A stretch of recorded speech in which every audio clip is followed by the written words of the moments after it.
Ohio Mina, j'espère que vous allez bien. On se retrouve aujourd'hui dans cette nouvelle vidéo pour une nouvelle vidéo non pas sur One Piece Treasure Cruise, non pas sur le thème de Sword Art Online ou tout autre thème rattaché au domaine des jeux vidéo, mais bel et bien pour parler d'un sujet bien différent.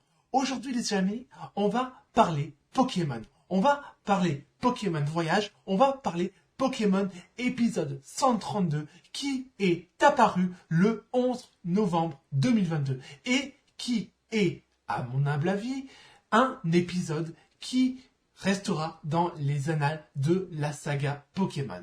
Mais avant de débuter cette vidéo, n'oubliez pas de vous abonner à la chaîne si ce n'est pas déjà fait et de laisser un j'aime à la vidéo, ça ferait extrêmement plaisir. Alors, dans cette vidéo, on va traiter de plusieurs sujets, à commencer déjà par mon avis sur l'épisode 132 de Pokémon Journée, mais pas que, parce que concrètement, je vais répondre à une série d'interrogations que peut-être vous, derrière votre écran, vous vous posez. À savoir, est-ce que concrètement, l'épisode 132 de Pokémon Journée marque, pour ainsi dire, la fin d'une époque concernant la saga Pokémon? Ça, c'est la première question. La deuxième question est, est-ce que le rêve de Sacha a-t-il été réalisé? Et, dans un dernier temps, on axera la discussion sur ce que pourrait devenir Pokémon dans la prochaine saison qui sera rattachée à la région probablement de Paldea qui fait office de région où se passent les jeux Pokémon Violet et Pokémon Écarlate qui, je vous rappelle, sortent le 18 novembre prochain. Bien, maintenant que je vous ai expliqué sur quoi allait porter cet épisode et cette vidéo, nous allons aborder déjà mon avis par rapport à l'épisode 132 de Pokémon Journée aka Pokémon Voyage. A tout de suite. Au commencement, je serais tenté de dire que pourquoi est-ce que je fais cette vidéo en particulier? Simplement parce que, comme tout à chacun et plus ou moins les personnes qui ont globalement mon âge, on a tous été bercés, un moment ou un autre, par Pokémon. Et moi, concrètement, ce qui m'a mis dans le monde des mangas et des animés, c'est les séries de Digimon, Shaman King et Pokémon. Ceci explique donc pourquoi je porte une attention particulière à l'épisode 132 de Pokémon Journée, parce que concrètement, c'est quelque chose qui, concrètement, a marqué ma vie. Et concrètement, je ne vous mentirai pas en disant que quand j'ai vu l'épisode 132 pour la première fois, j'ai cru monter dans la DeLorean volante de Retour vers le futur, sauf que là, j'ai fait un bond de 13 ans dans le passé. Je me suis vu rajeunir. Je me suis revu à l'époque où je regardais la finale, ou plutôt les quarts de finale de la Ligue de Sinnoh entre Sacha et Paul. C'est à ce point-là, je vous le dis, moi, j'ai été hypé de ouf. Il n'y a pas d'autre mot. Je suis désolé. J'ai été vraiment halluciné. J'ai autant pour les autres saisons, que ce soit pour Unis, Kalos, et je ne parle même pas d'Alola, il n'y a pas eu un seul moment où il y avait une hype aussi intense que ce que j'ai pu vivre sur l'épisode 132 de Pokémon Journée. Et concrètement, je pèse mes mots parce que on parle de Pokémon Alola, mais il faut reconnaître quand même que le combat final entre Sacha et Pikachu et Tokoriko, quand même, il envoie quand même de la patate. Mais si on compare ce combat avec le combat entre Pikachu et Dracofeu, je sais pas ce que vous en pensez vous derrière votre écran, mais pour moi, Pikachu et Dracofeu sont de très loin, avec Evoli, les personnages Pokémon que j'adore parmi l'ensemble des Pokémon qui sont sortis jusqu'à présent. Moi, quand je fais sur un jeu Pokémon mes équipes, il y a toujours au moins Pikachu, Dracofeu. Après, je serais tenté de dire que j'alterne souvent Pikachu et Evoli. Voilà. Mais il y a toujours un des trois dans mon équipe. C'est indissociable. Et là, c'était une masterclass du début à la fin. Mais avant tout, on va tout de suite essayer de se recentraliser parce que je sens déjà qu'on est en train de partir en vrille dans tous les sens, etc. Et ça me plaît pas. Donc concrètement, comment l'épisode 132 repart, on commence, c'est au moment où Eternatus nous fait « Coucou, je suis l'âge et je vais donner à vos Pokémon la possibilité de se Dynamaxer et se Gigamaxer. Voilà, c'est comme ça, au revoir, merci d'être venu Eternatus. » Voilà, et après, on a carrément Pikachu qui va se gigamaxer. Et de l'autre côté, on va avoir Tara qui va choisir de renvoyer son Pyrobut. Et du coup, va le faire également gigamaxer. Et là, concrètement, on a du coup les deux attaques gigamax des deux Pokémon qui vont atteindre leur cible.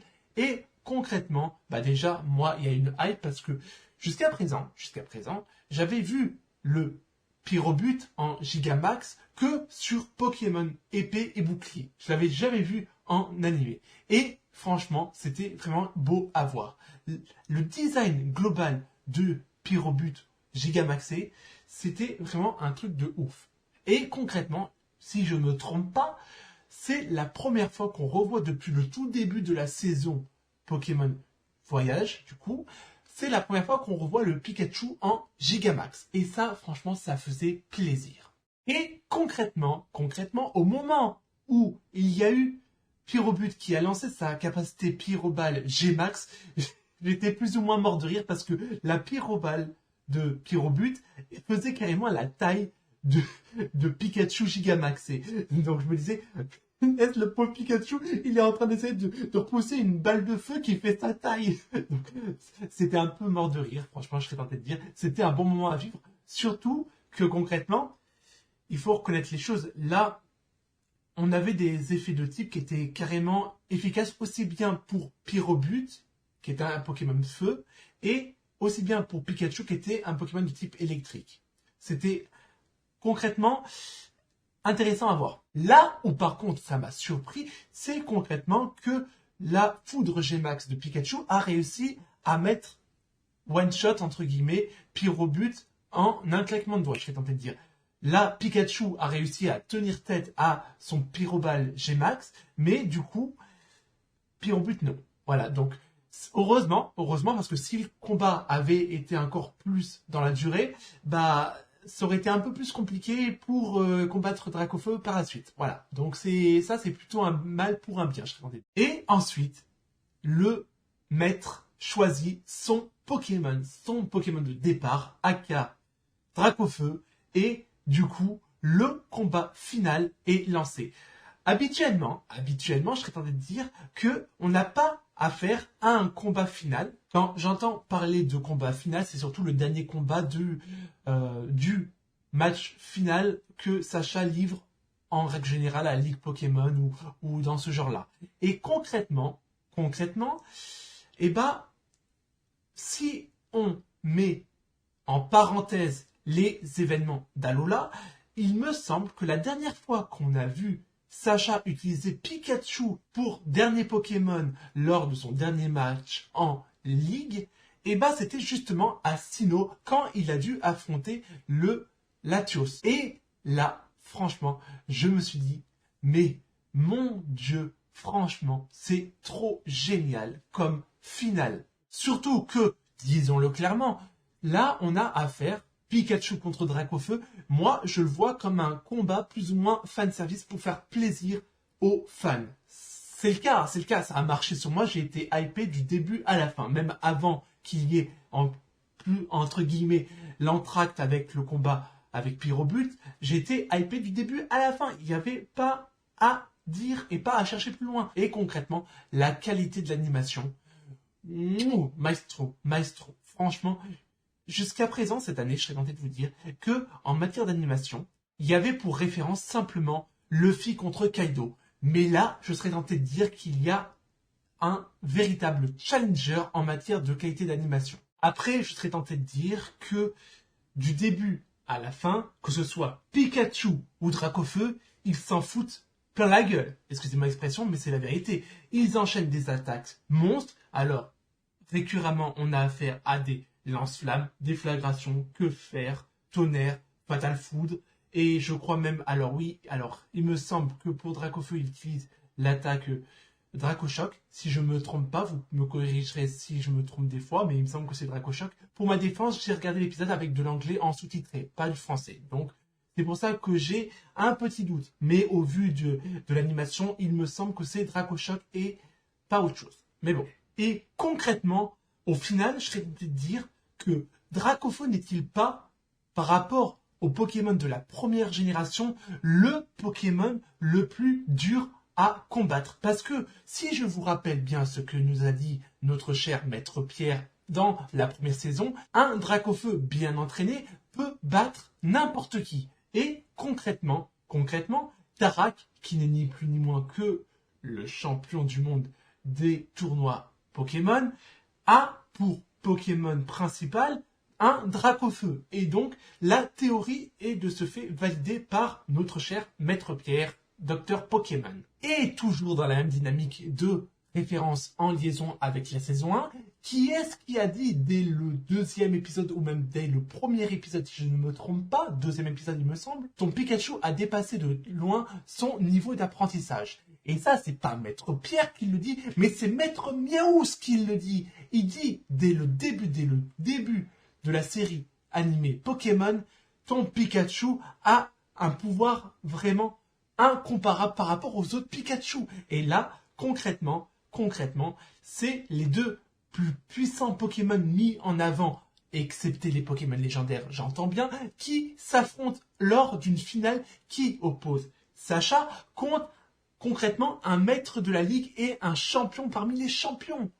Et puis, le combat se déroule, et on arrive plus ou moins au climax du combat Pikachu contre Dracofeu. Et alors là, je sais pas ce qu'ils nous ont pondu dans la production de Pokémon Company, mais là, franchement, on a des développements de puissance qui est, je suis désolé, qui est comparable à des Pokémon légendaires. Quand on voit l'amas d'énergie que développe Pikachu, au même titre que Dracofeu, avant l'attaque finale des deux Pokémon, donc plus ou moins la succession, si j'ose dire, dans tous les combats finaux de Pokémon, quels qu'ils soient. On n'a jamais vu ça. Et en parlant d'attaque vraiment époustouflante, surpuissante, je suis obligé de parler du clash final entre l'attaque tonnerre de Pikachu et l'attaque déflagration de Dracofeu, qui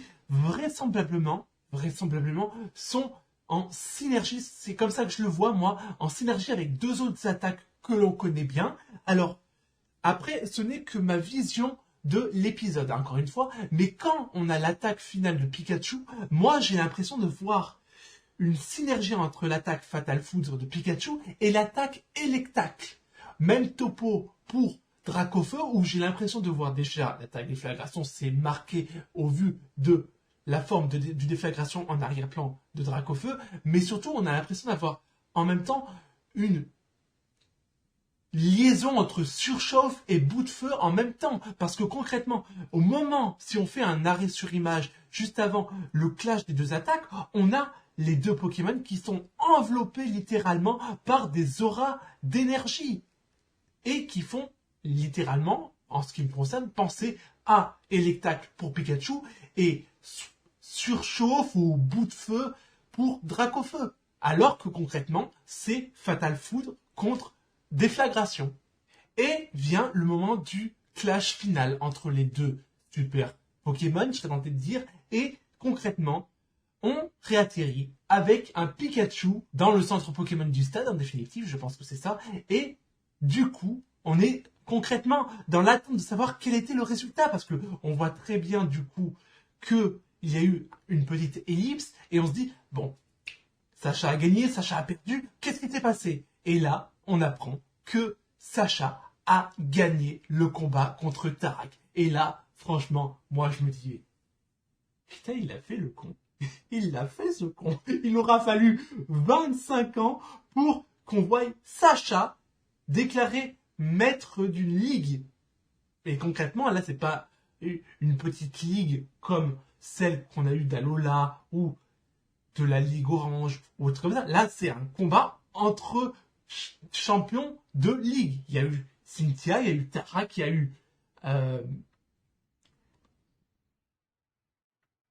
a eu Peter. Bref, il y a eu du haut level il y a eu du haut level de chez haut level. Et là, franchement, c'est plus ou moins ce que je qualifierais comme étant un épisode de consécration sur 25 ans de série animée Pokémon, qui se conclut sur le sacre de Sacha qui remporte le tournoi du couronnement mondial. ni plus ni moins. Et ça, franchement, c'est hallucinant. Et justement, on va venir à parler du second point de la vidéo qui est, est-ce que pour le coup ça signifie la fin d'une époque par rapport à l'animation de Pokémon dans sa globalité? Et bah de mon point de vue, je serais tenté de dire que oui. Oui, on arrive à la fin d'une époque, à un tournant, à une fin de page, une page qui est tournée, parce que concrètement, si on fait le bilan de la série Pokémon Voyage, on a eu une série qui s'axait sur toutes les régions que Sacha a parcourues au travers les différentes saisons antérieures. Que ce soit Kanto, ON, Sinnoh, Unis, Kalos, on a parcouru toutes les régions. Et au final, dans le tournoi du couronnement mondial, on a vu tout ce qu'on a déjà vu dans les précédentes saisons. Qu'est-ce que je veux dire par là? C'est qu'on a vu les méga évolutions, on a vu les capacités de type Z, on a vu les évolutions Dynamax, les évolutions Gigamax, on a vu l'ensemble des éléments qui ont fait plus ou moins l'image de marque des précédentes générations de Pokémon.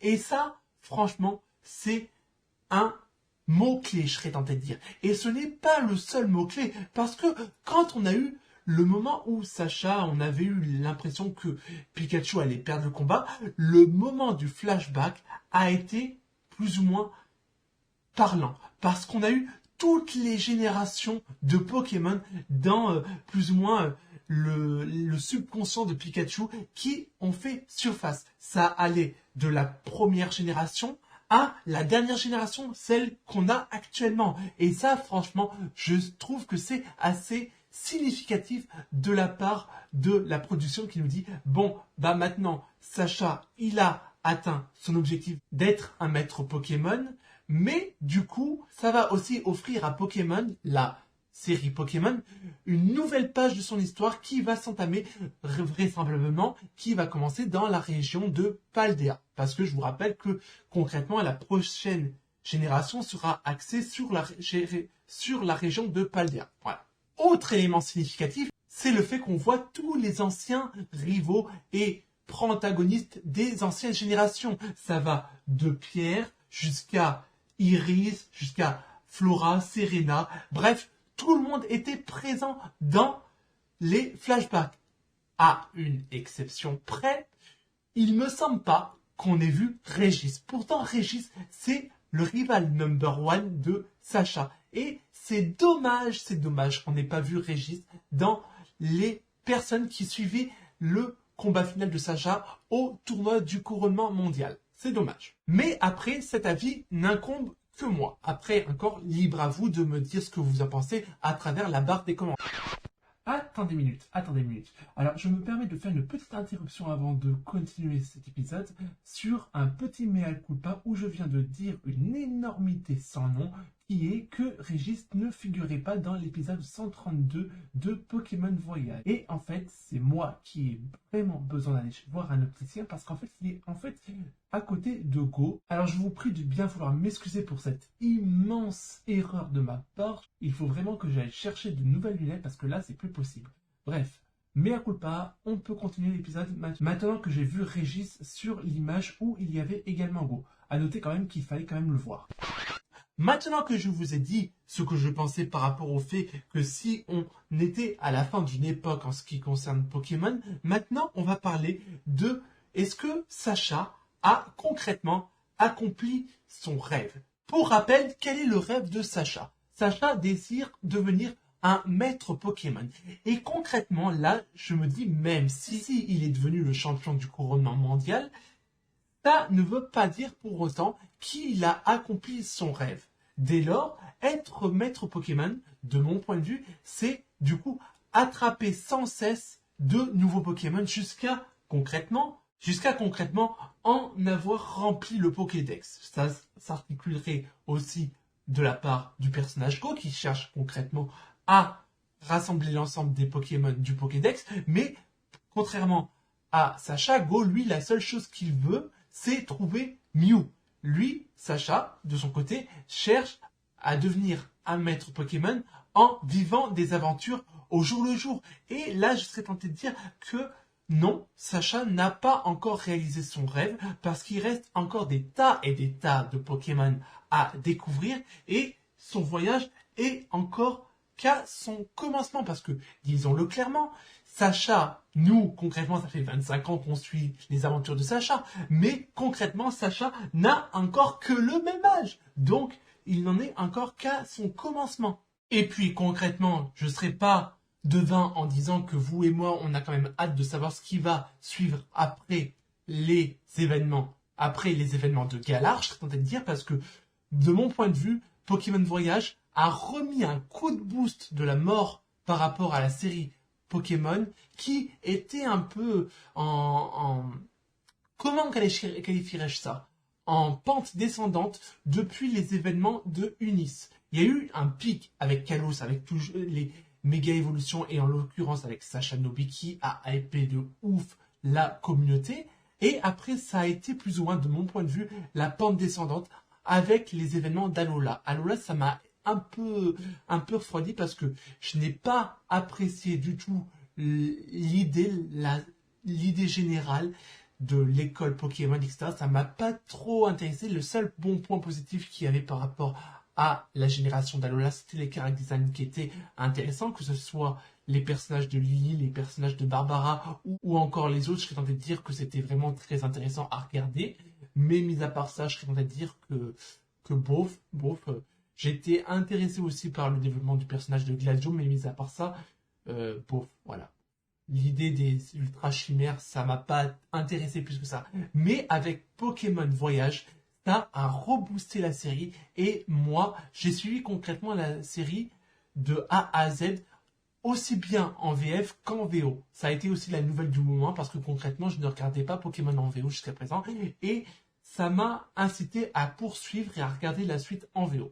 Maintenant que j'ai livré mon avis par rapport au rêve de Sacha, on va aborder maintenant la dernière partie de la vidéo qui va se consacrer à comment va s'axer la suite de la série Pokémon, liée en l'occurrence à la génération avec Paldea qui arrivera prochainement. Et de mon point de vue, je pense qu'on va avoir quelque chose d'assez stable, on va dire un peu justement malheureusement à Lola, où on va du coup retourner dans une idée, dans une dynamique d'école Pokémon que Sacha va visiter du coup, et du coup il y aura quand même des matchs d'arènes, parce que du coup dans la région de Paldea il y a des arènes, il y a des matchs, etc. Mais du coup ça sera plus dans un aspect éducatif, parce que concrètement c'est comme ça que j'ai vécu la saison liée à Alola, c'est qu'on était dans un Pokémon qui était centralisé sur l'éducation et concrètement ce qu'on pouvait vivre au jour d'aujourd'hui. Les enfants qui vont à l'école, les enfants qui vont justement avec leur professeur à un tel endroit, etc. C'était très scolarisé et j'ai peur du coup que ce qu'on va vivre à Paldea s'axe également sur cette dynamique-là. Après, peut-être que je me trompe également, mais du coup, au vu de comment s'argumente le jeu Pokémon Violet et Pokémon Écarlate qui sortira le 18 novembre prochain, on peut difficilement imaginer qu'il y aura autre chose qu'une dynamique de scolarisation des protagonistes de l'histoire, puisque concrètement, c'est le leitmotiv du Pokémon Violet et Écarlate. Voilà. Après, là, je serais tenté de dire, on entre dans un domaine de spéculation. Donc, beaucoup de choses sont à dire, à spéculer par rapport à la région de Paldea. Néanmoins, on va être assez vite fixé avec la sortie du jeu. Après, est-ce que cette nouvelle dynamique qui pourrait apparaître dans la prochaine génération de Pokémon va plaire à tout le monde? Là, par contre, je suis assez divisé parce que déjà, moi, comme je vous l'ai dit, l'idée de la scolarisation de Pokémon, entre guillemets, je dis bien entre guillemets, et ça me laisse perplexe parce que moi, je suis quand même bien attaché aux fondamentaux de Pokémon. L'idée d'un tour de la région pour remporter des badges, ensuite aller se combattre dans une ligue pour essayer d'obtenir un trophée, etc. Ça, c'est quand même une dynamique qui est propre à Pokémon et qui fait son image de marque globale. Donc, Cette idée me séduit de moins en moins, je serais tenté de dire. Mais après, on va laisser le temps au temps et laisser la production faire sa petite mayonnaise et nous la proposer par la suite, je serai tenté de vous dire. Bien, et ben voilà, cette vidéo arrive à son terme. J'espère qu'elle vous aura plu et que vous aurez passé un agréable moment en ma compagnie. Nous, on est amené à se retrouver dans une prochaine vidéo. D'ici là, portez-vous bien et surtout, n'oubliez pas, Janet.